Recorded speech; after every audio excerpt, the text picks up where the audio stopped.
방송에서 제공하는 투자 정보는 투자 판단에 대한 조언입니다.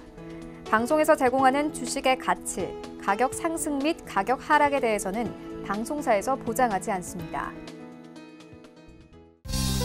시청자 여러분 안녕하십니까. 오늘장 내일장 2부 출발하도록 하겠습니다. 이제 2부에선 시장 상황에 맞는 종목 이야기 자세히 나눠볼 텐데요. 종목 짚어드리고요. 상담 이어갑니다. 상담 원하시는 분들 많으실 것 같습니다. 하단에 번호를 이용해 주시면 되는데요. 문자 메시지로 보내주시는 겁니다. 100원의 정보 이용료 부과되는 샵 4989번을 통해서 매수하신 종목명, 매수 가격, 비중이 3가지를 문자로 전송해 주시면 상담 접수가 됩니다. 잠시 뒤에 두 분의 전문가와 함께 차례차례 이야기 나눠볼 예정이고요. 유튜브 채널 활짝 열려 있습니다. 유튜브 접속하신 뒤에 서울경제TV 검색어 입력하시면 다양한 다시보기 채널들이 열립니다. 실시간 채널 함께 열리니까요. 클릭해서 들어오셔서 언제 어디서나 모바일로 시청해 주시길 바랍니다. 코스피부터 확인해 보도록 하죠. 지수가 2080포인트 향해 달려갑니다. 2077.18포인트. 일단 이 정도 수준에서 계속 움직이는데요. 하루간의 흐름 잠깐 정리합니다. 장 초반에는 2090선까지 갔습니다. 그리고 쭉 차익 실현 매물 쏟아져 나오면서 보합권 수준까지 내려왔다가 지금 소폭 상승으로 다시 전환이 된 상황입니다. 수급 주체 확인해 보도록 하죠. 외국인이 1610억 원 매수 물량을 더 늘리고요. 기관, 개인은 팝니다. 연기금만 역시나 1086억 원을 사주네요. 다음 살펴보도록 하죠. 코스닥은 644.74, 약보합인데 낙폭 거의 다 회복을 했습니다. 하루간의 흐름 정리해 보도록 하죠. 보시면 651까지 장중에 올라갔다가 643, 오늘 저점입니다. 그리고 현재 보합권 수준까지 다시금 상승 전환을 노리고 있는 상황입니다. 수급 주체 보시면 개인 외국인의 동반 매수, 그리고 기관의 매도가 나오는데 투심만 사주고 있는 상황입니다. 원달러 환율도 짚어보도록 하죠. 환율이 많이 올라갑니다. 1196원 40전, 1200원에 얼마 남지 않은 상황입니다.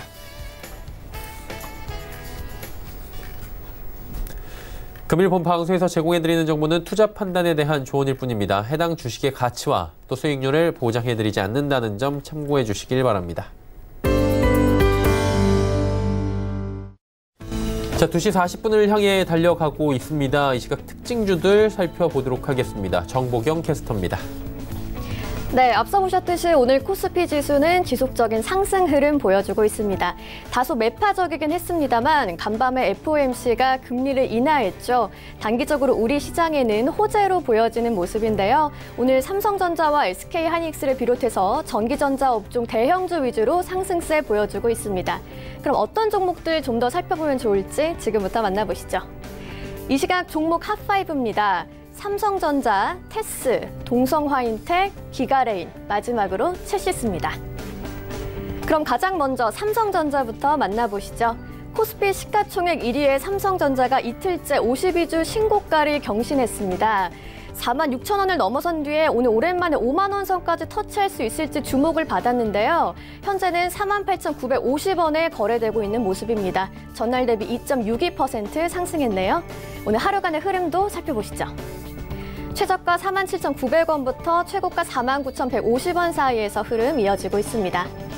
삼성전자의 상승세는 이달 들어서 본격화되고 있습니다. 결국 3분기 이익 증가가 예상된다는 건데요.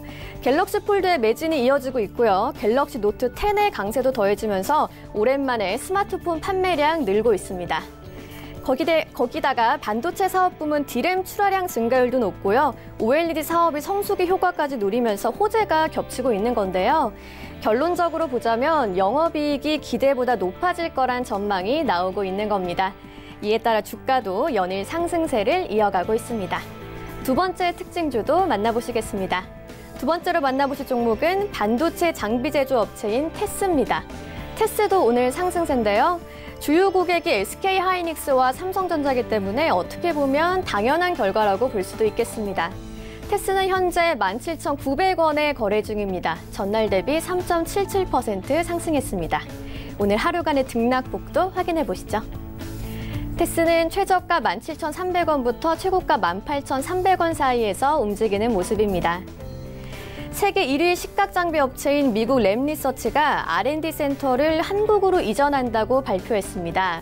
이에 따른 수혜를 삼성전자와 SK하이닉스가 받을 거란 전망이 나오는데요. 그렇다면 이들 기업과 거래하는 기업들도 자연스럽게 주가 흐름이 좋아질 수밖에 없겠죠. 이 부분에서 SK하이닉스와 삼성전자가 주요 고객인 테스가 꼽히고 있습니다. 여기에 반도체 업황 회복에 대한 기대감까지 더해지면서 테스 주가 상승세입니다. 대외 불확실성이 높은 상황이기 때문에 반도체 업황의 회복 긍정적으로 바라볼 수 있겠습니다. 이번엔 세 번째 종목 만나보시겠습니다. RF 통신 부품 및 반도체 장비 제조업체인 기가레인도 오늘 삼성전자 관련 소식에 상승세를 보여주고 있습니다. 전날 대비 2.82% 상승했습니다. 현재 1,640원에 거래되는 모습입니다. 오늘 하루간의 흐름도 살펴볼게요. 최저가 15,590원, 최고가 1,685원 사이에서 흐름 보여주고 있습니다. 삼성전자가 5G 새 무선 설비의 전파 인증을 완료했다는 소식에 기가레인이 강세를 보이는 건데요. 국립전파인증원에 따르면 삼성전자가 최근 5G 이동통신용 무선 설비 기기의 전파 인증을 완료했습니다. 삼성전자의 중계장치는 국내 이동통신사에서 도입을 위한 검토 단계에 들어간 것으로 알려지면서 상용화 기대감도 높아지고 있는데요. 기가레인은 관련 부품을 삼성전자에 공급하고 있기 때문에 앞서 정부의 5G 투자 소식에도 주가가 상승하기도 했습니다. 다음 종목 만나보시겠습니다. 양호한 수주 실적 보여주는 동성화인텍입니다. 동성화인텍은 국내 조선 빅3가 제작하는 LNG 운반선에 본행제를 공급하는 기업인데요. 현재 1,200원에 거래되는 모습입니다. 전날 대비 2.93% 올랐습니다. 오늘 하루간의 흐름도 살펴보시죠. 최저가 10,000원, 최고가 1,450원 사이에서 흐름 이어가고 있습니다. 동성화인텍은 LNG선 인도 증가에 따른 수혜를 입을 거란 증권가 분석에 강세를 보이고 있습니다. LNG 수주 낙수 효과의 실적 개선에 대한 기대가 커지는 건데요. 국내 조선소들의 LNG선 인도량은 올해 29척에서 오는 2021년 42척으로 늘어납니다. 동성화인텍 그동안 극심한 수주 가뭄에 시달리면서 영업 적자를 기록하기도 했는데요. 지난해 3분기 이후에는 국내 조선 빅3의 수주 강세가 재개되면서 동성화인텍 수주도 빠르게 늘어나고 있습니다. 올해 예상 영업이익 240억 원으로 흑자 전환이 유력해 보입니다. 이제 마지막 특징주 살펴보시겠습니다. 아프리카 돼지열병 관련주 중 하나인 체시스입니다. 계열사 넬바이오텍을 통해 동물의약품 사업을 하는 업체인데요. 현재는 전날 대비 21% 이상 올랐습니다. 3,390원에 거래 중인 모습입니다. 오늘 하루간의 흐름도 확인해 보시죠. 최저가 2,800원에서 최고가 3,460원 사이에서 움직이는 모습입니다. 국내 아프리카 돼지열병 소식에 이틀간 급등했던 닭고기 관련 업체 등은 오늘 장 초반부터 크게 하락했습니다. 아프리카 돼지열병이 파주시와 연천군에서 발생한 이후 아직까지는 추가 발병 소식이 없는데요. 돼지열병 발생 이틀 만인 오늘 전국적으로 내려졌던 이동중지 조치는 해제됐습니다. 따라서 대체제로 꼽혔던 육개주 등은 매력이 소멸하면서 오늘 주가가 급락했는데요. 체시스를 비롯한 백신 관련주들은 아직 괜찮습니다. 오르고 있는 모습입니다. 거래량도 여전히 잘 나오고요. 어제 상한가 기록 이후에 오늘도 추가 상승 끌어내고 있긴 합니다. 하지만 돼지열병 관련주들이 선발적으로 움직이면서 등락폭 크기 때문에 꼭 주의하셔야겠습니다. 지금까지 이 시각 종목 핫5의 정보경이었습니다. 마감 전략 바로 이어가도록 하겠습니다. 메리츠증권증권 영업부의 권홍섭 대리 연결돼 있습니다. 안녕하세요, 대리님. 네, 안녕하십니까. 네, 오늘 시장 상황 한번 점검해 주시기 바랍니다. 코스닥 같은 경우에 조금 전에 다시 상승 반전을 이끄는 모습인데 마감 전략까지 함께 들어볼까요? 네, 오늘 우리나라 시장은 코스피의 경우에는 외국인의 순 매수세로 아침에 강세를 보였습니다. 장중 2080선을 돌파하면서 상승 국면에 진입을 하지 않았나라는 좀 생각이 들었었는데요. 오후가 접어들면서 기관의 매도세로 인해서 상승폭을 약간 소폭 반납을 한 상황입니다. 외국인의 경우에는 계속적으로 오후가 접어들면서도 매수를 하고 있는 반면에 기관의 매도세로 인해서 코스피의 경우에는 2070선 정도에서 마무리가 될 것으로 예상이 되고 있는 상황입니다. 코스닥 시장의 경우에는 반도체 장비 소재와 등에 힘입어서 전반적인 상승세를 보였습니다. 그러나 오후가 접어들면서 기관의 매도세로 바이오 전반적인 하락세로 인해서 어떻게 보면 코스닥 시장이 650선 밑으로 내려간 상황인데요. 코스닥 시장은 기술적 불성상 650선 부근에서 공방을 할 것이라고 예상이 되고 있는 상황입니다. 월봉 기준으로 9월 월봉 기준으로 650선을 돌파를 한 상황에서 장이 마친다면 상승 추세로 전환되고 될 것이라고 예상되고 있는 상황이지만 만약 650선 밑에서 놀게 된다면 역시나 박스권 매매 전략이 유효한 상황이기 때문에 지금 당장 코스닥이 밀렸다고 해서 매수를 하기보다는 어느 정도 좀 보수적인 대응이 필요한 상황입니다. 코스닥은 수급적으로 보자면 개인들의 매수로 인해서 수급의 질이 기관과 외국인보다는 약간 좀 어떻게 보면 불안전한 상황이기 때문에 지금 현재 외국인이나 기관이 조금만 매도를 하더라도 금방 밀릴 수가 있습니다. 따라서 코스닥 시장은 620선까지도 내려갈 수 있는 부분들이 있기 때문에 좀 관망을 해야 되는 상황이다 이렇게 보시면 될 것 같습니다. 시장은 전반적으로 이제 미국 기준금리 인하로 인해서 약간 좀 계속적으로 혼조세를 보이고 있습니다. 일부 시장에서는 지금 현재 미국 연준이 보험적 인하를 했다라고 지금 보고 있는 상황인데 50bp 정도의 방어적 인하까지 했다면 유동성 장세가 펼쳐질 거라고 예상과는 달리 보험적 25bp 정도의 인하에 그치였기 때문에 그런 부분에서 시장의 기대치를 충족하지 못해서 당분간 9월 말 넷째 주는 어떻게 보면 보수적으로 대응을 하셔야 되는 상황이다 이렇게 보시면 될 것 같습니다. 10월 정도까지는 금리 인하가 예상되어 있는 상황이지만 일단 우선적으로 지금 현재 코스피와 코스닥 모두 어떻게 보면 상승에 대한 어떻게 보면 단기 과열권에 들어오는 상황이기 때문에 일단은 조금 보수적인 대응이 필요한 상황이다 이렇게 보시면 될 것 같고요. 남북경협주와 대지열병 그러니까 개별 종목들이 다음 주 정도나 오늘부터는 움직일 거라고 예상이 되고 있는 상황입니다. 남북종합주가 대지열병 오늘 되게 조정을 많이 하고 있는 상황인데요. 단기적으로 많이 급등을 했기 때문에 이런 조정은 좀 불가피한 상황입니다. 그렇지만 대지열병 같은 경우에는 치사량이 100% 이상이고 현재 파주에서 연천까지 1차적인 지금 전염이 돼 있는 상황인데 더 확산되지는 안 되겠지만 만약에 전국적으로 확산된다면 대지열병 관련주에 있어서 거기에 대체제인 닭이라든지 아니면 뭐 생선이라든지 이런 관련주들이 올라갈 수 있기 때문에 조정 시에는 주도적으로 매수 관점에 보시면 될 것 같고요. 남북경협주 마찬가지로 10월 정도나 11월 달에는 미국과 북한이 정상회담을 갈 여지가 있기 때문에 그런 부분에서 남북경협주도 좀 관심 있게 봐야 되는 상황이다 이렇게 보시면 될 것 같습니다. 네, 남북경협주 얘기까지 해주셨는데 그렇다면 오늘 시장에서 어떤 종목을 좀 볼까요? 예, 오늘 소개해드릴 종목은 휠라코리아입니다. 동사의 경우에는 이제 계속적으로 대외적인 해계 논란으로 과도한 지금 밸류에이션을 하락했는데요. 어떤 휠라코리아랑 조인트 벤처로 관계가 있는 안타스포츠라는 중국 기업 때문에 이렇게 많이 빠졌습니다. 안타스포츠는 지금 현재 회계 부정 이슈로 인해서 좀 주가가 밀려 있는 상황인데요. 하지만 이제 안타에 대한 지분율보다 휠라코리아 지분율이 현저하게 낮기 때문에 그런 부분에서 지금 주가 밸류에이션은 외국인의 그러니까 공매도로 인해서 과도한 하락을 했다고 보여집니다. 그간 수급 상황을 보자면 외국인은 계속적으로 매도를 하고 있는 상황이지만 기관만은 특히 연기금 중심으로 매수에 동참을 하고 있는 상황이기 때문에 그런 부분에서 과도한 밸류에이션 하락으로 인한 기관의 수급을 봤을 때는 충분히 다시 한번 제자리로 갈 가능성이 큰 상황이다 이렇게 보시면 될 것 같습니다. 19년 포워드 기준으로도 지금 현 PER 13배 정도로 낮아진 상황이기 때문에 현재 시가총액 3조 8천억이지만 원래 있던 자리인 4조 원 이상까지 올라가게 된다면 충분히 600만 원대까지도 올라갈 수 있는 상황이고요. 또한 동사의 하반기 미국 법인에 대한 매출 증대가 예상되고 있는 상황입니다.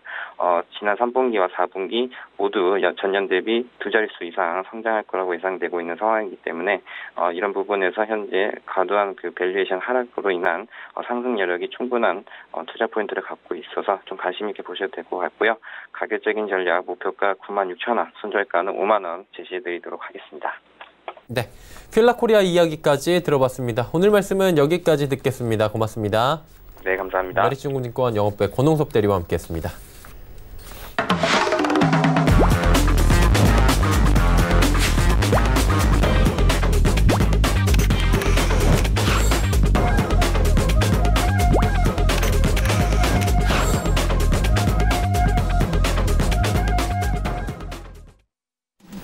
오늘 채널 일장 2부 함께하고 계십니다. 이제 두 분의 전문가 모시고 종목 이야기 상담 바로 이어가도록 하겠습니다. 오늘은 벤자민 투자연구소의 신일섭 소장, 샘플러스의 하채기 전문위원과 함께합니다. 어서 오세요. 안녕하세요. 예. 자, 이제 종목 이야기 바로 출발하도록 하겠습니다. 신 선생님부터 할까요? 네, 첫 번째는 파세코입니다. 예. 자, 파세코 제가 여름에 많이 가져왔었던 종목인데 여름철에는 창문형 에어컨의 히트를 특수가 있었죠, 조금. 예. 많이 말씀드리면서 여러 가지 얘기를 했습니다.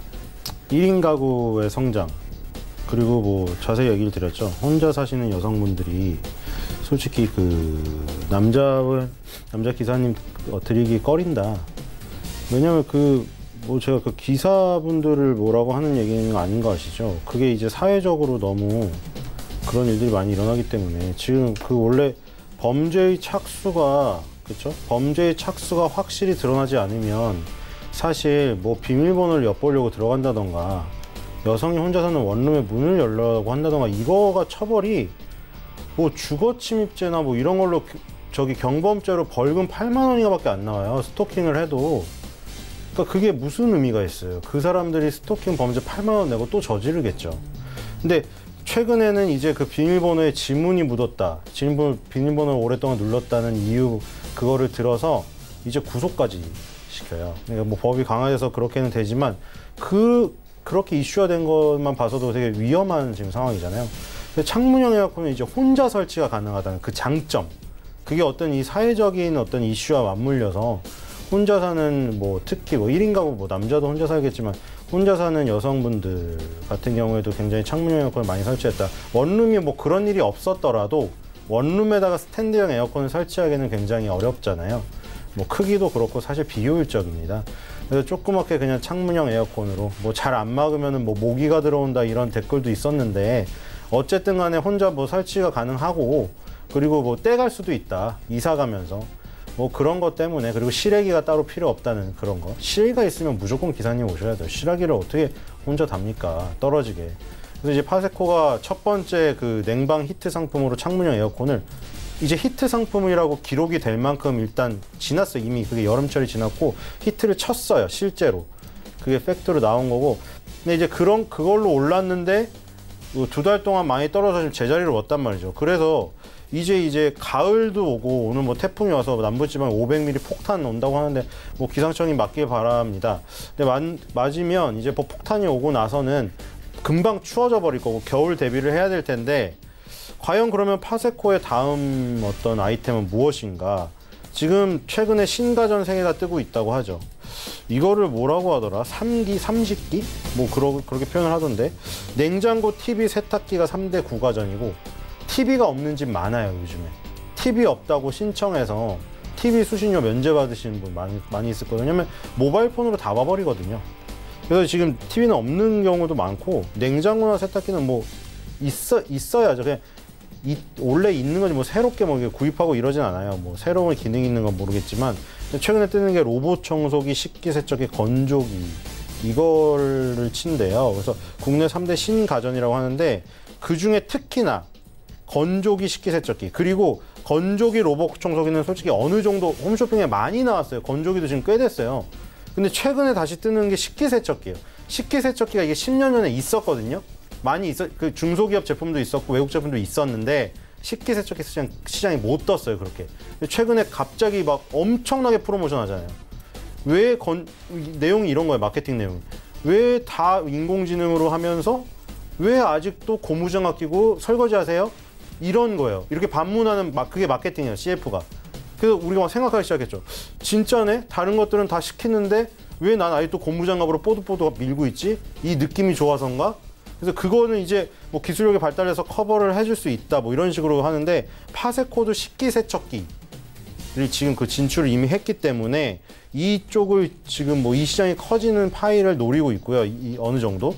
그리고 냉동 겸용 김치 냉장고가 이 홈쇼핑에 나왔는데, 이거를 창문형 에어컨에 이은 이 두 번째 히트 작품으로 지금 내세우고 있어요. 냉동용 김치 냉장고, 이거 뭐냐면 이것도 1인 가구 공략이에요. 파세코가 주로 하는 건 그거예요. LG나 삼성, 그리고 뭐 위닉스 같은 어떤 중견기업 사이에서 파세코가 할 수 있는 거는 1인 가구를 집중 공략해서 그 틈새 전략이에요. 니치 마켓, 아까 창문형 에어컨도 그랬고 이 냉동용 김치 냉장고도 조그만 거예요. 소형.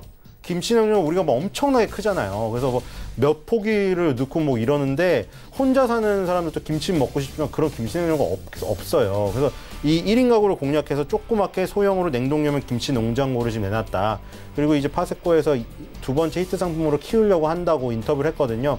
그래서 지금 오히려 겨울철을 앞두고 파세코가 또 여름철 못지않은 또 흐름이 나올 수도 있다. 그리고 기본적으로 파세코가 또 난방 제품을 만들어요. 그리고 난방 제품을 만들어서 일반적으로 겨울철 수혜주인데 특이하게 지금 여름에 뜬 거고 겨울철에 지금 맞이해서 뭐 여러 가지 제품들을 내놓고 있기 때문에 다시 한번 또 기대해 볼 만하다고 생각이 됩니다. 손절가 7,500원, 목표가 10,000원입니다. 두 번째는 듀오백입니다. 듀오백은 가져왔었던 종목인데 지금 이제 상승이 더욱더 임박하고 무르익은 모습이 점점 더 나타나고 있어요. 지금 가을철 어떤 홍시 감이 익어가듯이. 그래서 또 가져왔는데 지금 이게 잘하면은 굉장히 크게 상승할 수도 있는 그림이라고 생각이 되거든요. 그러니까 뭐 제가 얘기 드리는 거는 제가 제일 좋아하는 그림은 이런 거, 용수철처럼 막 이렇게 한없이 눌려 있는 거예요. 눌려 있는데 용수철에서 팡 튀어 오르기 바로 직전. 그게 뭐냐면 장단기 이동 평균선들이 전부 밀집한 상태에서 퍼져나가는 그 초반, 우리가 한참 올라오고 나서 누가 보더라도 초등학생한테 가져도 이거 너무 이뻐요. 그림 삼촌 이거 전 뭔지 모르는데 너무 이뻐요. 이 그림 도화지 가져도 될까요? 이 정도로 나올 정도로 그림이 되면 이미 장단기 이동 평균선들이 완전 정배열을 이룬 상태에서 한참 올라간 그림이에요. 이 그림이에요. 등산을 한 그림. 근데 이거는 되게 초반부의 그림이거든요. 그래서 이 초반부의 그림이 되게 탐나는 그림이다, 지금 기술적으로. 그런 생각이 들고, 우리가 그 저번에 얘기 드린 거지만 이 그 의자도 이제는 사물 인터넷 시대가 열리면서 의자도 이제 사물 인터넷의 어떤 아이템이 됐어요. 이미 뭐 냉장고라던가 아니면 인공지능 스피커 뭐 이런 거 다 대화를 하고 있잖아요. 냉장고가 뭐 추천도 해준다며. 최첨단 인공지능 냉장고는 뭐 아침에 먹을 거리들을 추천을 해주고 그 안에 뭐가 어느 칸이 비었으면 그것까지 알려준대요. 그래서 이제 쌍방향 통신이 가능하고, 의자도 이제 마찬가지예요. 내 자세가 삐뚤은지, 어디로 압력이 더 가해지고 있는지, 어떻게 그래서 교정해서 앉아야 되는지, 뭐 이런 거를 알려주는 그런 시대가 왔기 때문에 의자가 정말 단순히 바보 같은 무생물만은 아니다. 듀오백이 그런 그 아이템들을 개발하는데 계속 그 신기술들을 얹고 있거든요. 듀오백이 지금 기술적으로 이 풀리는 초반에 한번 공략을 해서 크게 한번 수익을 얻을 수 있는 기회를 잡아보면 좋을 것 같습니다. 손절가 2,900원, 목표가 5,000원입니다. 마지막 종목은 삼양식품입니다. 삼양식품은 지금 굉장히 좀 특이한데, 왜냐면 지금 이 음식료가 다 가고 있지가 않거든요. 지금 음식료 보시면 CJ 제일제당은 지금 밑으로 약간 폭포수처럼 쏟아지고 있어요. 차트가. CJ 제일제당이 2015년 동안 옆으로 횡보하면서 그 상승을 레벨업을 도모하는 게 아닌가 했더니만 그 밑을 붕괴시켜 버렸거든요. 지금 굉장히 실망스러운 모습으로 접어들고 있고요. 그리고 SPC 삼립, 우리가 주변에서 분명히 SPC 삼립의 프랜차이즈들 지금 승승장구하고 있고, 쉑쉑버거도 괜찮게 안착했거든요. 지금 솔직히 수제버거에 대해서 트라우마가 있었잖아요. 그러니까 우리가 트라우마가 있는 게 아니라 수제버거 업체들이 트라우마가 있었을 거예요. 우리나라에서 수제버거들이 망해 나가는 걸 많이 봤거든요. 근데 쉑쉑버거는 지금 그래도 잘 되는 편이라고 하더라고요. 그게 그래서 이제 뭐 체인점도 늘리고 하는데 왜 그게 안 되지? SPC3이 왜 지금 꼬라박지? 계속 이러고 있는데, 삼양식품은 더군다나 부부가 회사 돈을 가져갔어요. 요즘에 그 뭐 횡령 얘기 단어가 많이 나오잖아요. 근데 주가가 CJ 제일당이나 SB3립보다 얘는 완전 거꾸로 가고 있어요. 쌍바닥을 그리면서 20개월 전 돌파하려고 하고 있거든요. 이거는 이렇게밖에 설명할 수가 없어요. 불닭볶음면이 너무 강력해서 지금 성장성이 거기까지 덮었구나. 이게 지금 2심 판결까지 나왔거든요. 2심 판결. 뭐 지금 그 집행유예라 직접 구속이 되진 않았는데 대법원을 가서 그게 뒤집힐까 싶고, 이미 그 뒤집힌다고 하더라도 이게 이미지가, 그쵸? 지금 계속 잔존해 있을 텐데, 삼양식품의 그 불닭볶음면이 얼마나 뛰어나면 이럴까, 그런 생각이 들어요. 지금 인도네시아의 매출이 급증하고 있다고 하는데, 이게 2017년에 인도네시아 할랄 인증기관 무이라고 있거든요. 여기에 불닭 브랜드 3종을 할랄 인증을 받았어요. 근데 2019년 올해부터 인도네시아가 이제는 할랄 인증을 받지 않은 거는 아예 못 들여오게 한대요. 그래서 이게 2017년에 받아놓은 거가 지금 완전히 포텐을 터뜨릴 수 있는 상황이 된 거고 실제로 인도네시아 매출 비중이 급증했대요. 이 불닭 솔직히 불닭 저는 좀 별로라고 봤거든요. 솔직히 저는 왜냐면 저는 매운 걸 싫어해요. 그래서 좀 편견을 갖고 봤어요. 요즘 뭐 선의해란 단어도 많이 등장하던데 그러니까 그 사람에 대해서 좋게 이미 포장해서 보고 있는 내 상태에서는 어떤 나쁜 짓을 했다는 증거가 나와도 계속 그 사람이 안 했을 거라고 생각을 하는 거예요. 저도 삼양식품에 불닭볶음면 저 매운 거를 싫어하니까 그게 얼마나 하겠어. 난 매운 걸 싫어하는데 사실 이게 편견이었어. 매운 게 신라면의 매운맛과는 다른 매운맛을 창출해낸 거거든요, 이게. 그래서 저는 매운맛을 싫어하니까 그거를 좀 평가절하했던 것 같아요. 지금 보니까 실제로 중국이나 인도네시아에서 굉장히 잘 나가고 있고 할랄이 이슬람 율법에 따라 허락된 것이라는 뜻이에요, 단어가.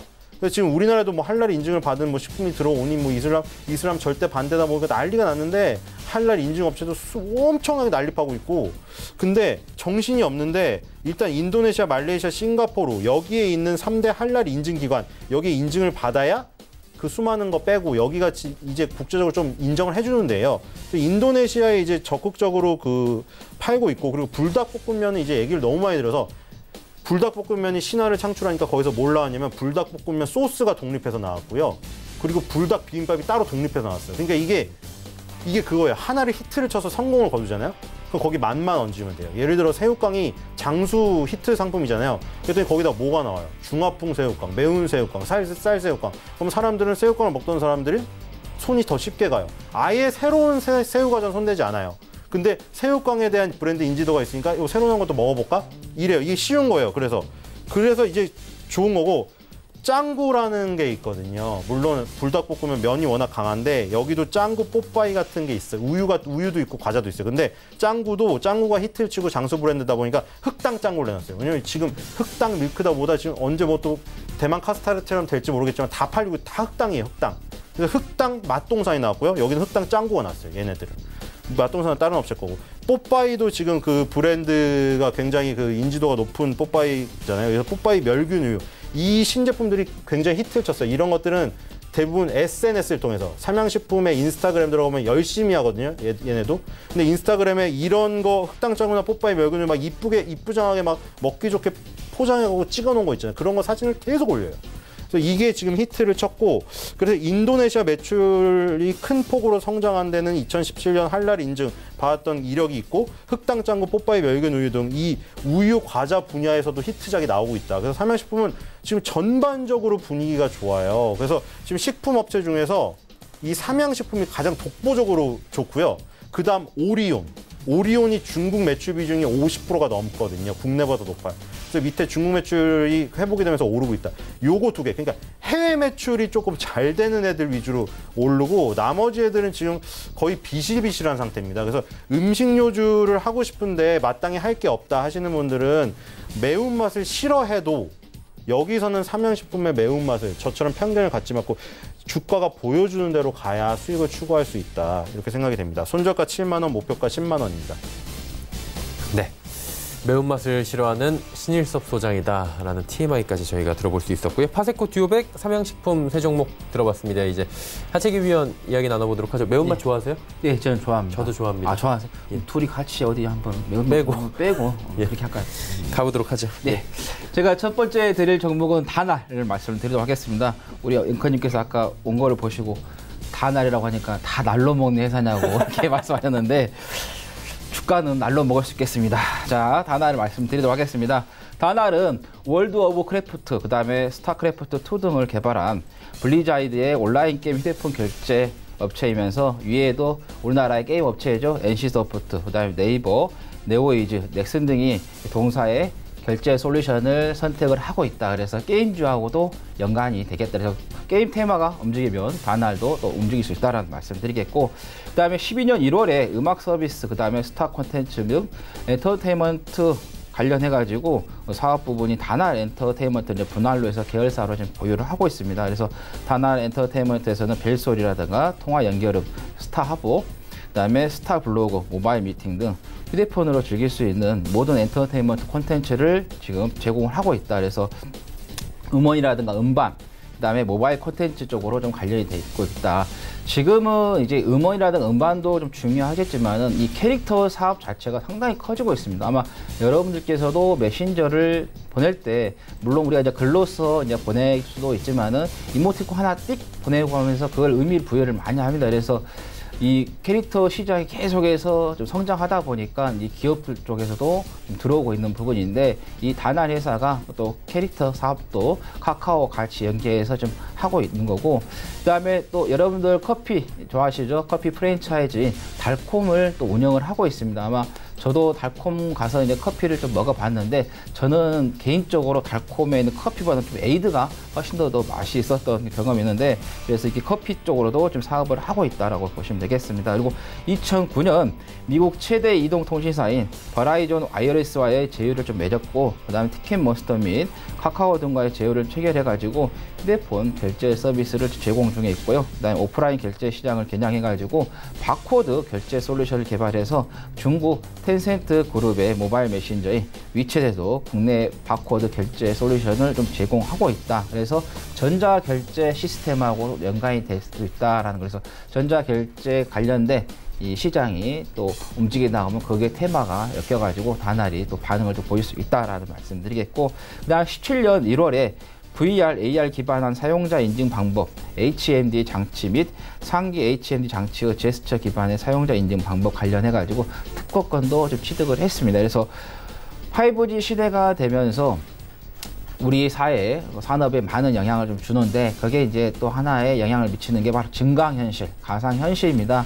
이 증강현실과 가상현실 같은 경우는 게임뿐만 아니라 우리가 상업적으로도 이 가구라든가 그 다음에 옷, 특히 가구 같은 경우도 우리가 가서 다 보고 내 집하고 어울리는지 안 어울리는지 다 체크를 해야 하는데, 이제는 증강현실, 가상현실로 인해서 내 집에 그 가구를 배치를 해가지고 볼 수도 있고, 옷 같은 경우도 마찬가지입니다. 내가 이 옷을 입었을 경우 나에게 어울리는지 또 사이즈는 맞는지 그거를 우리가 직접 받아서 확인을 해야 되는데, 만약에 왔는데 사이즈가 안 맞으면은 또 반송해가지고 또 교환하는 그런 불편함이 있는데, 아무래도 그런 부분에 있어서 좀 오류를 줄일 수가 있는 게 바로 AR, VR 시스템이 좀 되겠다라는 말씀 드리겠고, 또 이게 가상현실과 증강현실이 또 의료 쪽으로도 많이 좀 활용이 될 수가 있습니다. 우리가 엑스레이라든가 MRI 찍을 때 전면만 이렇게 볼 수가 있는데, 이런 증강현실을 통해서, 가상현실 통해서 한다 하면은 한 번 앞면을 찍었는데도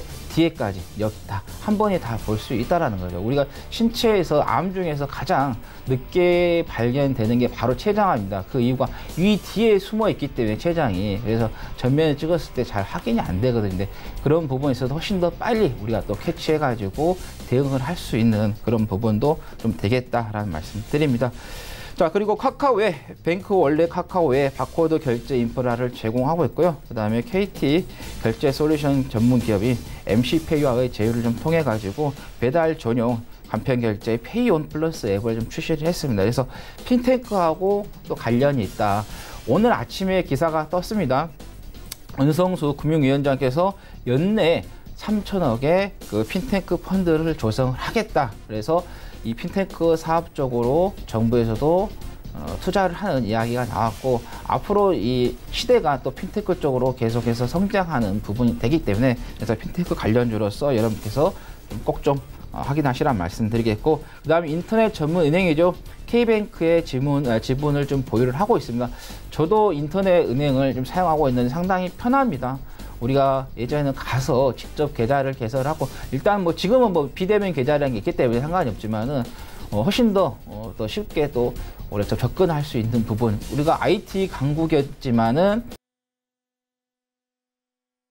좀 출발했습니다. 다른 선진국들은 다 많이 좀 출발했는데, 앞으로 인터넷 쪽도 여러분께서 좀 잘 좀 지켜보시면 좋겠고, 그다음 2015년 10월부터 해서 삼성페이 온라인 서비스를 좀 제공하고 있습니다. 아마 여러분들께서 카드 안 가지고 다니실 거예요. 다 페이에다가 카드를 다 설치를 해가지고 사용하시죠. 저도 마찬가지입니다. 삼성페이 사용하는데 그 삼성페이에다가 카드를 다 설치를 해서 다 가지고 다니죠. 그래서 집문으로 해서의 장치를 좀 하고 있기 때문에, 그래서 보안성도 그렇게 나쁘지 않습니다. 물론 이제 핸드폰을 이제 우리가 분실했을 경우 좀 어떻게 보면 안 좋은 그런 현상이 생길 수 있지만 그래도 사용하기 편하기 때문에 그런 서비스를 좀 제공하고 있다는 거고, 그다음에 중국 가상화폐 거래소인 후오비, 그다음에 업비트의 본인 인증 서비스를 좀 제공하고 있고, 자회사인 페이 프로토콜이 블록체인 기반 결제 서비스 메인넷을 출시했고요. 그다음 자체 가상화폐 페이코이의 후오비를 후오비 코리아를 상장을 했다 해서 가상화폐하고도 연관이 되고 있다 해서 최근에 페이코인이 KFC와의 그 결제 서비스를 제공하는 것도 좀 체결이 됐습니다. 가상화폐가 17년에 정말 많이 올라갔었습니다. 그 다음에 빠졌다가 최근에 7월, 8월 시장이 안 좋을 때 대체 수단으로서의 관련된 종목들이 가상화폐들이 좀 올라갔었는데 또 시장이 계속해서 갈 수는 없습니다. 가다가 어느 선에서는 또 조정이 나오겠죠.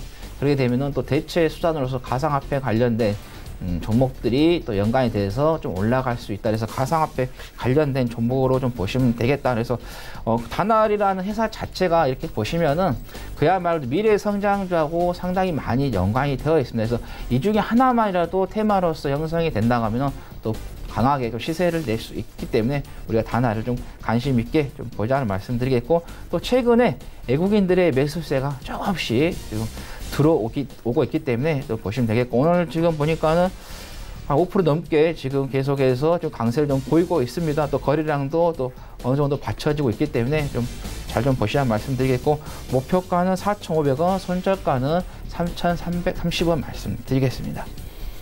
자, 두 번째는 SAT를 좀 말씀드리겠습니다. 이 종목도 제가 여러 번 조금 말씀을 좀 드렸는데, 회사 자체는 문제가 없었어요. 단지 시장이 흔들렸기 때문에 7월, 8월 달에 좀 흔들렸었어요. 그 뒤로 지금 시장 회복하는 데 있어서 SAT가 또 빠르게 좀 회복을 하고 있습니다. 이 회사 같은 경우는 이동통신 중개용인 모듈 개발 업체입니다. 그래서 우리가 기지국을 설치하더라도 그 기지국 안에서의 모델이 들어가는데 그 모델이 전환을 시켜주거든요. 그래서 기지국 설치했다가 다 끝나지 않습니다. 그 기지국 안에 이 제품이 들어가는 이 모듈이 들어가서 그 신호를 다 전환을 시켜줘야 하는 부분이죠. 그래서 5G 관련된 종목이다. 여러분께서 좀 보시면 되겠고, 그 다음에 수요처는 KT, SK텔레콤, LG6플러스 등 우리나라 3사 통신 사업자가 거래처다라는 말씀 드리겠고, 그 다음에 전국에 설치된 고정시 중축기의 70% 이상을 이 회사가 제조를 하고 있습니다. 엄청난 시장 점유율을 가지고 있죠. 그리고 이제 주요 매출처가 한국도로공사, 그 다음에 국토관리사무소, 지자체, 그 다음에 각 공공기관이 되겠다. 그래서 쉽게 말하면 강급공사 위주의 수주를 하고 있다는 거죠. 우리가 민간 기업하고 거래를 했을 경우에는 좀 문제가 될 수 있어요. 왜냐하면 그 회사가 문제가 됐을 경우에는 제품은 납품했는데 돈을 회수하지 못하면 어떻게 해요? 제품 만들어서 줬는데 그게 손해죠. 그러다가 또 돈도 양쪽으로 완전히 손해가 크게 미칠 수가 있어요. 그래서 거래한 업체가 보도가 나면은 내가도 피해가 볼 수 있는데 그런 안정성이 있다는 거예요. 국가하고 상대를 하고 있기 때문에 국가가 상대하고 있는데 그 국가에서 그 회사한테 돈을 안 줄 수는 없잖아요. 그래서 언젠가는 우리가 또 돈을 받을 수 있고, 그다음에 또 결제 날짜도 확실하게 이루어진다는 거죠. 그래서 그런 돈, 현금 흐름성에서도 또 좋다라는 말씀을 좀 드리겠고요. 그다음 2분기에 국내 스마트폰이 판매가 됐겠죠. 근데 그 판매량 중에서 5G가 판매한 게 30%를 차지했다는 거죠. 상당히 많이 지금 비중을 차지를 하고 있다 보니까, 그래서 연내에 400에서 500만이 돌파할 것으로 지금 예상이 되고 있어요. 5G 가입자들이. 그리고 글로벌 시장 쪽에서 연내 1000만 명, 24년에는 한 19억 명 정도 지금 예상했는데, 제가 볼 때는 이게 1000만 명, 19억 명도 더 증가가 될 것 같습니다. 그래서 5G 관련해서 여러분들이 보시면 되겠고, 그 다음에 5G 스마트폰이 25년까지에서의 스마트폰 전체 시장의 42%를 차지할 것으로 좀 예상이 된다고 하는데, 이 상태로 가면 좀 더 빨라지지 않을까 좀 예상이 되겠고요.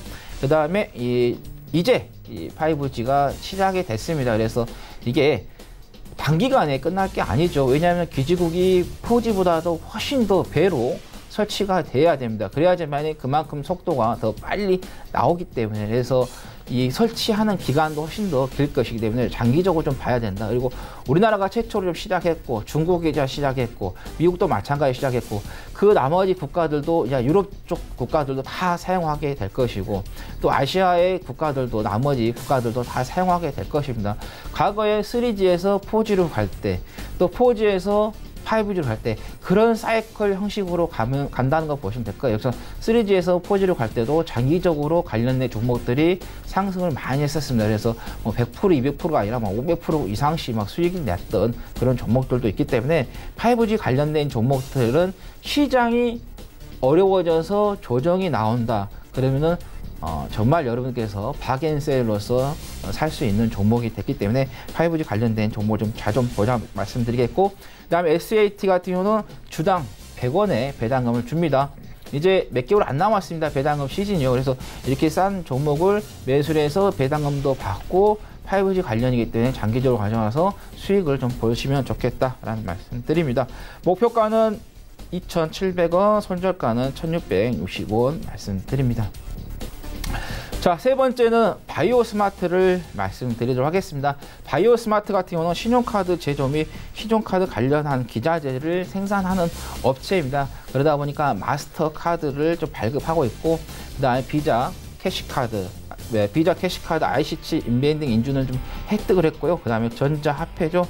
한국의 표준 IC카드에 대한 품질 인증에도 합격을 좀 했던 회사이고, 그 다음에 비자카드 발급 인증, 네, 몬덱스 카드 제조 및 발급 인증도 획득했다라는 거. 그래서 바이오스마트 같은 경우는 카드 업체로서 이렇게 보시면 될 거예요. 그래서 교통카드 이런 만드는 데서 거기에 들어간 칩도 이렇게 바이오스마트하고 연관이 되어 있는데, 근데 과거에 이제 2015년도에 주가가 좀 많이 올라갔었습니다. 그때가 이제 화장품 종목들이 많이 올라갔었는데, 이 바이오스마트가 화장품 관련주로서 또 테마가 형성이 되면서 좀 강세를 좀 보였다가 거의 지금 한 4년 이상을 지금 계속해서 좀 조정을 좀 보였었습니다. 그래서 가격 조정과 기간 조정이 거의 마무리 좀 단계가 됐기 때문에, 그래서 여러분들께 좀 말씀을 좀 드린다는 거 말씀드리겠고, 그래서 이 회사 같은 경우는 화장품 사업으로서의 그 한방 쪽인 한생 화장품하고 그 다음에 라미 화장품을 종속회사를 좀 두고 있는데, 한생 화장품 같은 한방 원료를 기초 원료를 좀 해가지고 방문 판매 및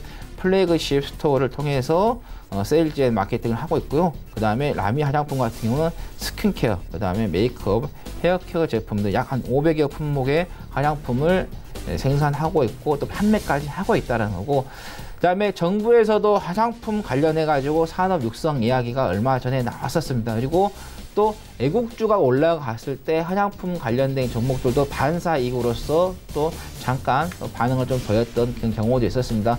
우리가 이제 일본 제품들, 수입 제품, 화장품들 사용했지만은 이런 일본과 한국과의 경제 전쟁으로 인해서 또 애국이 심히 발휘가 되면서 한국 제품을 좀 사용하자, 그런 이야기가 나왔었죠.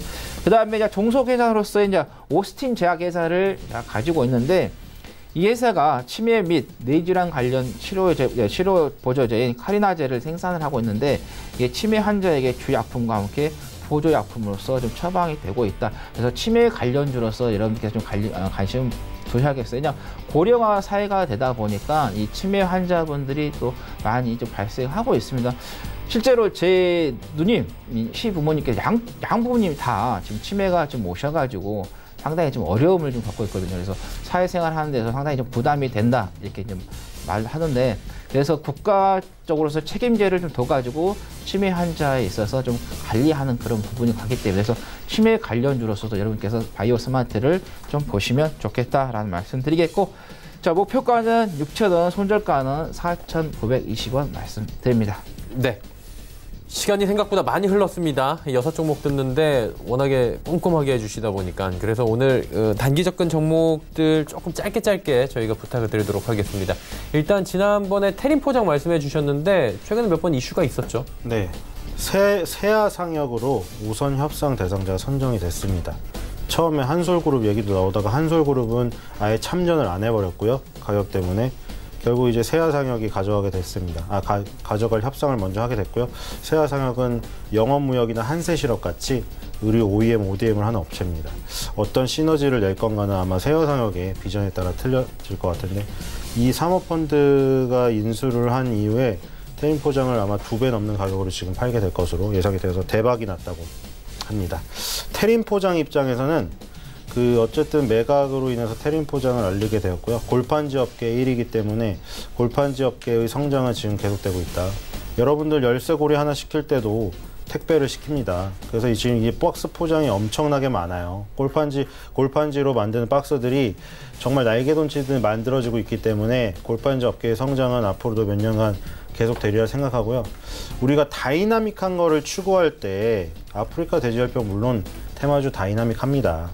근데 골판지 업체 같은 이런 기업들 전혀 다이나믹하지 않을 것 같고 재미가 없을 것 같죠.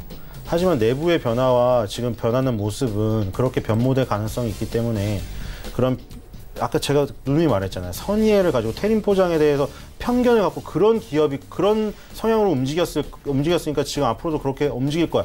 그 생각을 주식시장은 빨리 움직이거든요. 주식시장은 변화가 빨라요. 빨리 깨셔야 돼요. 빨리 깬 자만이 그런 거를 수익을 빨리빨리 추구할 수가 있다.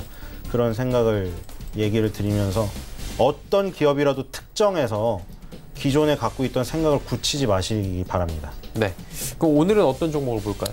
네, 오늘은 지금 듀오백입니다. 지금 아까 말씀드렸기 때문에 기술적인 모습이 지금 너무나 탄력적으로 움직일 것 같아서 갖고 왔고요. 그 기술적인 분석에 의해서 탄력적인 모습을 한번 기대해 볼 수 있어서 단기 추천주로 가져왔습니다. 네, 듀오백 말씀해 주셨습니다.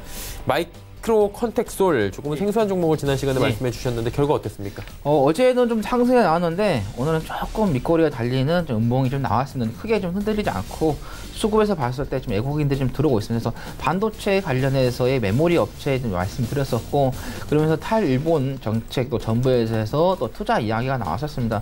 이것도 한 4년 넘게 지금 조정이 나왔기 때문에 뭐 기간 조정과 그냥 가격 조정은 어느 정도 좀 나왔다. 그래서 이번도 시장이 또 좋기 때문에 또 시장의 또 흐름을 타면서 언젠가 한번 또 이슈가 만들어지면 상승할 수 있으니까 좀 더 지켜보자라는 말씀 드립니다. 네, 그럼 오늘은 어떤 종목 봐요? 오늘은 SAT를 좀 말씀드리도록 하겠습니다. SAT 같은 경우 아까 말씀드린 것처럼 5G 관련된 종목이다라는 말씀을 드렸고, 이 회사 같은 경우는 이동통신 중계용의 그 모듈 생산하는 업체다라는 말씀을 드리고, 또 우리나라의 각 공공기관이죠. 뭐 국토부, 그다음에 각 지자체 관리사무소로는 이제 공급하면서 안정적인 수요차가 있다라고 말씀드렸었고, 그다음에 통신 3사들하고도 거래를 좀 하고 있는 부분도 있고, 그다음에 배당금도 주고 있고, 그다음에 5G 가입자 숫자가 생각보다 빠르게 지금 증가를 하고 있는 부분이기 때문에 SAT 좀 우리가 5G 같은 경우는 좀 장기적으로 보시는 게 좋을 것 같아요. 단기적인 수익을 좀 챙기시는 것보다. 그래서 좀 SAT 좀 여러분께서 좀 장기적으로 좀 보시면서 좀 수익을 좀 듬뿍 내보자는 말씀 드립니다. 자, 목표가는 2,700원, 손절가는 1,665원 말씀드립니다. 종목 상담 짧게 하나만 좀 가겠습니다. 207번님께서 후성 올려주셨는데 9,250원에 비중 30%. 이게 일본 불매운동 관련주잖아요. 뭐 불매운동 관련주로 안 얽혀도 괜찮은 좋은 회사잖아요. 이미. 왜냐면 장기적으로 보면은 꾸준히 오르고 있어요.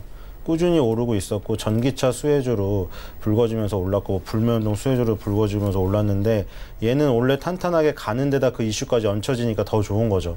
꼬꾸라지고 있는 거에 이슈가 얹히면 짧게 끝나는 거 많이 보셨잖아요. 후성은 전기자동차 시장이 커질 것이 불보듯 뻔하기 때문에 SK이노베이션과 LG화학이랑 지금 옛날에 삼성전자, LG전자 냉장고 사건처럼 피 터지게 싸우고 있죠. 지금 코피 터지게. 왜 싸우겠어요? 그 시장이 돈이 되니까 그런 거예요. 그러니까 전기차 시장이 그렇게 피 터지게 싸우면서 파이가 뜯어먹어야 될 정도로 좋다. 그럼 후성은 계속 갑니다. 그래서 후성은 계속 가져가시면서 수익을 극대화하시기 바랍니다. 네, 후성 이야기까지 나눠봤습니다. 두 분은 이쯤에서 저희가 보내드리도록 하겠습니다. 벤자민 투자연구소의 신일섭 소장, 샘플러스의 하채기 전문위원과 함께했습니다. 두 분 고맙습니다. 예, 마감 한 4분도 남지 않았고요. 지수 이제 마지막으로 정리하도록 하겠습니다. 코스피부터 만나보도록 하죠.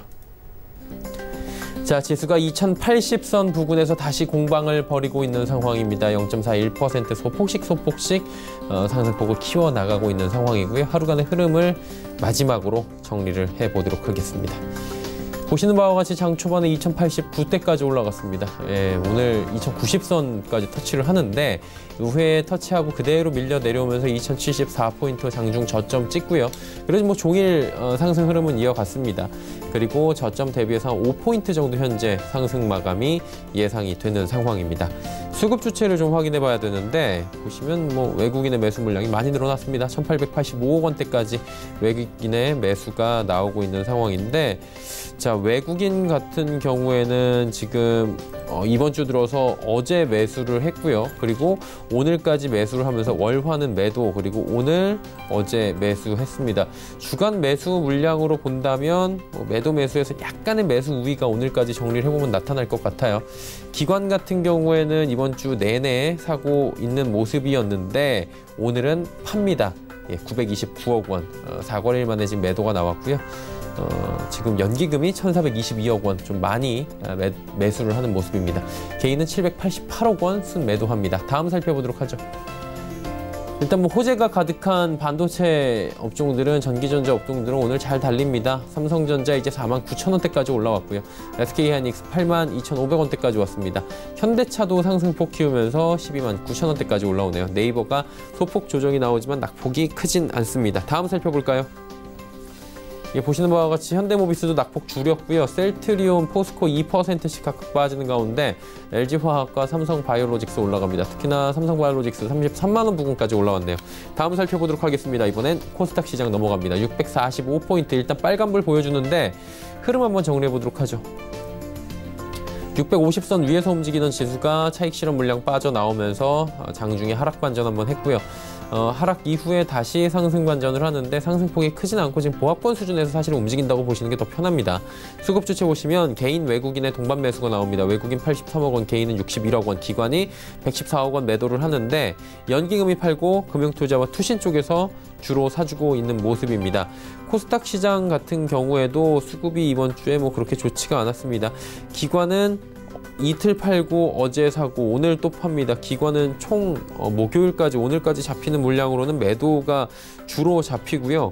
외국인 같은 경우에도 매도 우입니다. 이번 주에는 개인만 월, 화, 수, 목까지 4거래일 연속으로 코스닥 시장에서 매수를 해주고 있는 상황입니다. 다음 살펴보도록 하죠. 시총 상위주들 보시면 셀트리온 헬스케어는 낙폭을 좀 줄였고요. 헬릭스미스는 4% 안팎의 지금 하락이 이어집니다. CJN의 OTT 관련 호재가 있는데 오늘 살짝 조정이 더 나오네요. 17만 원 이탈이 됐습니다. KMW 7만 2천 원대까지 다시 낙폭 회복을 했고요. 펄어비스가 1,700원 상승 마감 예상이 됩니다. 6위부터 12종목들입니다. 메디톡스, 휴젤, 스튜디오 드래곤, HLB 빠지는 가운데 SK머티리얼즈가 올라가고 있고요. 오늘은 역시나 반도체 관련 소재 업종들까지 전체적으로 아웃퍼폼이 괜찮은 상황입니다.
네, 오늘 시장이 마감이 됐습니다. 지금 3시 30분이 지나고 있고요.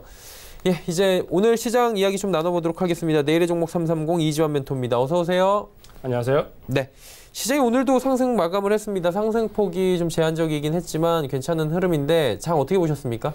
네, 코스피 시장은 아주 기어막히게 10일 연속 상승하는 모습을 좀 보여줬고요. 코스닥 시장도 장 막판에 강보합으로 반전하면서 양시장 모두 상당히 좋은 모습을 좀 보여줬습니다.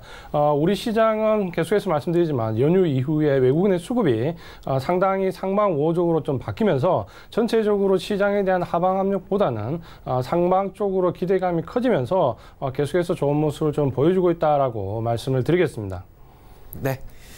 시장 이야기 나눠봤고요. 오늘 상승 모멘텀, 하락 모멘텀이 있었을 것 같은데 어떤 모멘텀들이 시장에 존재했습니까? 네, 먼저 우리 시장 강하게 상승한 이유, 특히 코스피 시장 같은 경우는 10일 연속 상승했는데요. 최근에 이 글로벌한 지표와 국내 지표를 보시면은 상당히 좀 우려스러운 모습을 좀 보여줬습니다. 하지만 이 9월 초에 접어들면서 상당히 시장의 분위기가 좀 바뀌고 있는데 그중에 우리가 조금 유의 깊게 볼 지표가 하나 있었습니다. 바로 OECD 경기 선행 지수인데요. 이 경기 선행 지수가 상승 반전하는 모습, 특히 중국에서의 경기 선행 지수도 7월 저점으로 해서 상승 반전하는 모습을 보여주면서 전체적으로 2분기가 시장을 봤을 때는 저점이 아닌가 하는 2분기 저점론이 상당히 대두가 되면서 시장은 전체적으로 좀 좋은 모습을 보이고 있다라고 좀 말씀을 드리겠고요.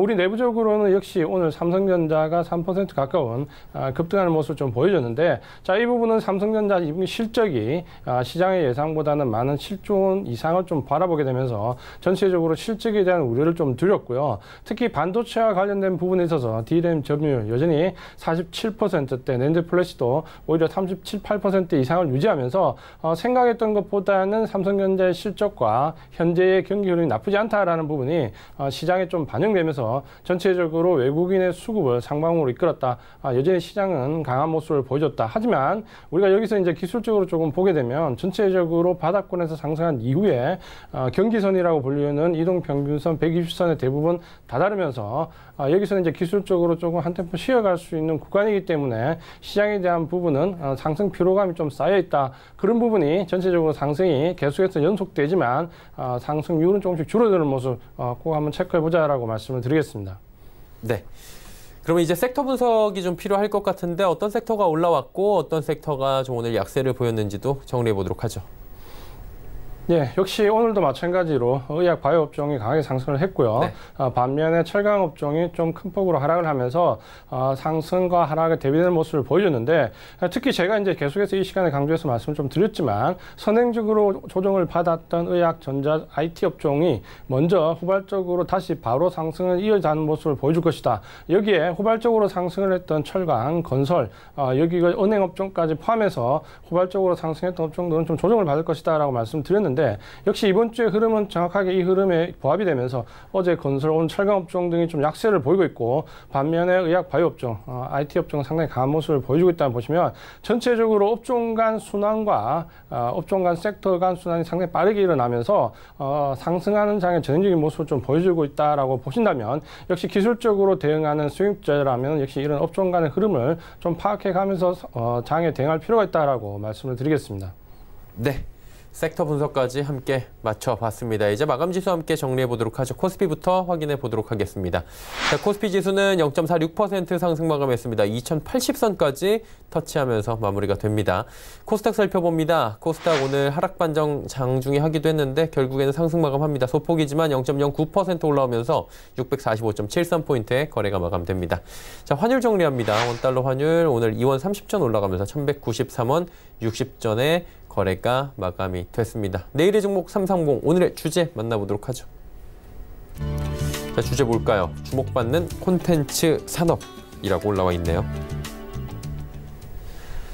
콘텐츠 관련주들은 뭐 사실 정부의 육성 정책 방향도 나왔고요. 최근에 주가 흐름이 괜찮은 것 같습니다. 오늘 주제에 대한 자세한 이야기 여쭤보도록 하겠습니다. 어떤 이유로 주제 정하셨습니까? 네, 사실 지난주에 한 발 앞서서 우리가 이 시간에 스튜디오 드래곤을 추천을 드리면서 콘텐츠 산업에 대해서 살짝 언급을 좀 드렸는데요. 이 부분이 한 일주일 정도 지나면서 정부의 정책 지원 발표와 함께 상당히 시장에 뜨거운 감자로 부상을 하고 있습니다. 물론 이제 이러한 우호적인 환경이 계속되면서 콘텐츠 주가도 상당히 많이 뛰고 있는데요. 우리가 이 콘텐츠 산업에 대한 종목들을 어떤 식으로 접근하는 게 좋을까 한번 이 시간을 통해서 좀 짚어보고 넘어가도록 하겠습니다. 먼저 이제 콘텐츠 산업에 산업에서 가장 우리가 핵심적으로 봐야 될 부분은 역시 OTT 시장인데요. 이 OTT는 온라인 동영상 서비스 시장을 말하는데 최근에 이 시장이 폭발적으로 증가를 하고 있습니다. 물론 작년 하반기부터 꾸준히 얘기되었던 부분인데 특히 넷플릭스로 대변되는 이러한 부분이 최근에는 국내 업체들까지 가세하면서 상당히 큰 폭의 시장을 형성하고 있습니다. 먼저 이제 해외 부분을 좀 보면 넷플릭스가 가장 먼저 공격적으로 우리나라 시장에 좀 진출했고요. 이 하반기에 진출이 예정되어 있는 HBO, 디즈니랜드 등 세계 굴지의 OTT 업체들이 우리나라 진출을 앞두고 있습니다. 여기에 최근에 SK텔레콤과 지상파가 합쳐진 웨이브라는 우리나라 토종 OTT 거대 업체가 탄생을 했고요. 어제 뉴스에서는 다시 CJ ENM과 JTBC 등 국내 카카오, 네이버 등을 포함해서 상당히 많은 OTT 업체들이 출범하고 있고 출범이 예정되어 있는 상태입니다. 자, 이렇게 보시면은 이 온라인 동영상 서비스 업체가 이렇게 상당히 급발적으로 늘어난 데는 두 가지 이유로 보셔야 되는데요. 첫 번째는 우리나라 내에서 시장이 확대되고 있다. 기존의 지상파 TV에서 IPTV 그리고 다시 이 동영상 온라인 서비스로 넘어가면서 이 고객 수요가 상당히 폭발적으로 증가하고 있다는 부분이 첫 번째 이유가 되겠고요. 두 번째 이유는 바로 이 한국이라는 시장에 대한 부분인데 미국은 이미 OTT 업체가 상당히 경쟁이 심화되고 레드오션으로 지금 평가받고 있는데 그 부분을 뛰어넘기 위해서 아시아 시장을 적극적으로 공략하고 있습니다. 이 아시아 시장을 공략하는 가운데 중국이 서 있고 이 바로 중국을 공략하기 위해서 필요한 컨텐츠가 가장 유효한 게 바로 이 한류라는 것인데요. 대부분의 아시아 시장에서 가장 유효한 컨텐츠로 부각이 되고 있기 때문에 이 한류 컨텐츠와 관련해서 굴지의 OTT 업체들이 아시아 시장 공략에서 한국을 선점하기 위해서 경쟁을 하고 있습니다. 자, 그런 부분에서 보신다면 지금 현재 OTT 업체들이 폭발적으로 증가하는 것은 어쩌면은 아시아 시장 내에서의 폭발적 증가와 함께 당연한 결과라고 볼 수 있는데요. 자, 이런 부분들 때문에 상당히 이 OTT 업체들의 콘텐츠를 공급하는 업체들이 상당히 주목을 받고 있습니다. 최근에 스튜디오 드래곤도 마찬가지고요. 오늘 같은 경우는 초록뱀도 상당히 큰 폭의 주가 등락을 좀 보여줬는데, 자, 이런 콘텐츠 업체들이 왜 중요한가라면 기존에 우리가 보시면은 딱 한 가지 예를 보시면은 예전에는 지상파 방송국뿐만 아니라 종편 같은 경우도 드라마 제작에 상당히 부담감을 느꼈습니다. 드라마 한 편이 제작이 잘못되면 방송사에 상당한 타격을 줄 정도로 휘청거렸는데, 최근에 TV를 보시면은 종편에서도 드라마가 두세 개씩 폭발적으로 제작되고 있습니다. 예전에 이제 감히 우리가 상상도 못했던 부분인데 왜 이렇게 종편에서의 드라마 제작이 폭발적으로 증가했냐? 바로 제작에 대한 부담감이 상당히 줄었기 때문입니다. 예전에 같으면 광고, 시청률에 모든 목을 맨다면 최근에는 이 넷플릭스나 이런 OTT 업체를 통한 판권에서 오히려 제작비가 보전이 되기 때문에 제작에 대한 부담감도 줄고 있기 때문에 상당히 우리가 드라마에 대한 폭이 넓어지는 걸 볼 수 있죠. 바로 이게 우리가 실물에서 느끼는 OTT 업체들의 파워라고 보신다면 상당히 이 시장이 커지고 있다는 부분은 분명히 긍정적으로 보셔도 됩니다. 여기에 이제 정부가 최근에 이제 1조 중반대 넘는 금액을 2020년 중반대까지 매년 집행을 하겠다.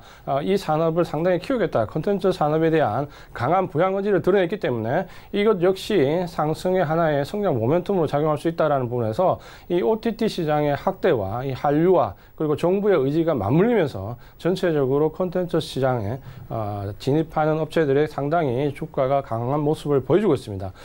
이제 여기서 이제 우리가 짚어봐야 될 게 이런 이제 항상 장밋빛 인생만 있냐라는 부분에서 역시 약점도 역시 동시에 노출되고 있습니다.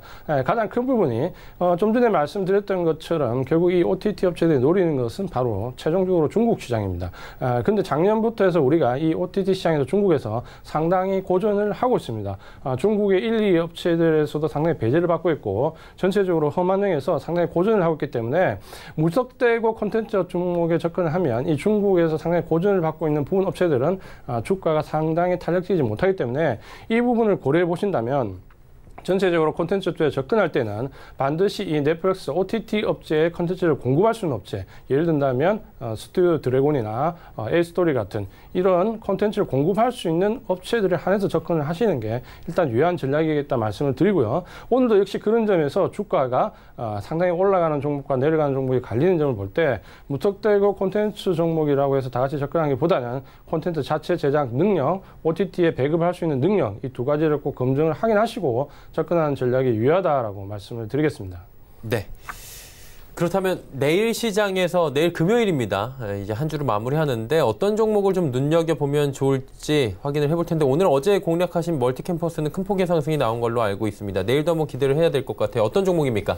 예, 내일 종목 330 오늘 말씀드릴 종목은 효성 TNC라는 종목입니다. 효성은 뭐 우리가 잘 알고 있는 섬유 소재에서 상당히 강점을 가지고 있는 업체인데 이 효성 TNC 같은 경우에는 이 효성에서 섬유와 무역 사업 부분을 따로 인적 분할해서 설립한 회사입니다. 그래서 전체적으로 뭐 철강, 기계, 금속 쪽에 대한 소재와 석유화학 관련된 섬유 소재 쪽으로 나눠서 이렇게 사업을 영위하고 있는데요. 상당히 실적이 양호하게 나오고 있습니다. 효석 같은 경우는 사실 상당히 이 명과 암이 극명한 주식이라고 좀 말씀을 드리겠는데요. 최근에 이 효성과 관련된 부분에서 대주주에 대한 문제, 그리고 최근에 벌금과 징벌적 처벌에 대한 문제 등 여러 가지 문제가 나오면서 굉장히 문제가 있는 게 아니냐라는 시각적으로 볼 수 있는 부분도 상당히 대두가 되었습니다. 근데 이런 부정적인 면을 누르는 압도적인 바로 부분이 있는데 바로 실적입니다. 우리나라 지금 상장사 30개 가운데서 적자에서 흑자전환 현대중공업 제외하면 이 30대 기업 중에서 가장 영업이익이 폭발적으로 성장한 데가 바로 이 효성이 유일한데요. 그만큼 이런 악재를 누를 만큼 실적이 큰 폭으로 증가를 하고 있는 부분입니다. 이 부분에서 지금 현재 우리가 좀 확인해 보면 전체적으로 실적을 잠깐 확인해 보고 말씀을 좀 드리겠습니다. 최근에 우리가 볼 수 있는 실적에서 보면 매출액 같은 경우는 전체적으로 3조 3천억대에서 올해 5조 9천억대로 그 더블 가까이 성장하는 모습을 좀 보여주고 있고요. 영업이익 같은 경우도 1,200억대에서 2,800억대로 2배 이상 큰 폭으로 증가하는 모습을 좀 보여주고 있습니다. 바로 이런 압도적인 실적 때문에 최근에 시장이 좀 어려울 때도 기관과 외국인들이 좀 꾸준히 매수하는 모습을 좀 보여줬고요. 그런 부분 때문에 전체적으로 실적에 대비한 모습을 봤을 때 아직까지 기술적인 부분에서 차트를 보시면 바닥권에 들어와 있기 때문에 상당히 저평가 메리트도 좀 보강되고 있습니다. 효성은 지금 계속해서 나오는 기사의 부정적인 부분을 보시기보다는 전체적으로 기업은 일단 실적의 베이스에서 보시는 게 좀 더 냉정한 부분을 보신다면 부정적인 다른 요인 때문에 오히려 주가가 이렇게 조정받고 바닥권에 있을 때 실적은 폭발적으로 증가한다. 기관과 외국인들이 이 부분에서 상당히 강한 매수세가 유입되고 있다라고 보신다면 효성 TNC 같은 종목은 좀 중장기적인 관점에서 단기적인보다는 좀 레벨업을 기대할 수 있는 종목이다라고 보시면서 짧은 단타 위주의 대응보다는 좀 긴 종목의 호흡이 필요하다. 최근에 주가가 15만 원에서 등락을 좀 거듭하는 모습을 보이는데 상당히 이 가격대면 저점이라고 인식을 하셔도 될 것 같고요. 이 부분에서 지금 현재 바로 접근해봐도 좋은 종목이다라고 말씀을 드리겠습니다. 네, 효성 TNC에 대한 이야기까지 들어봤습니다. 오늘 말씀은 여기까지 듣도록 하겠습니다. 내일의 종목 330 이지환 멘토였습니다. 고맙습니다. 고맙습니다. 금일본 방송에서 제공해드린 정보는 투자 판단에 대한 조언이었습니다. 해당 주식의 가치와 수익률 보장해드리지 않는다는 점 참고해 주시길 바랍니다. 오늘 장 내일장 저희가 준비한 소식은 여기까지입니다. 편안한 오후 시간 보내시길 바랍니다. 저희는 내일 오후 2시에 뵙겠습니다. 고맙습니다.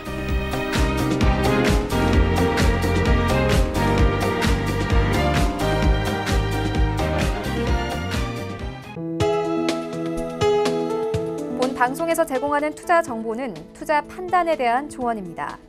방송에서 제공하는 주식의 가치, 가격 상승 및 가격 하락에 대해서는 방송사에서 보장하지 않습니다.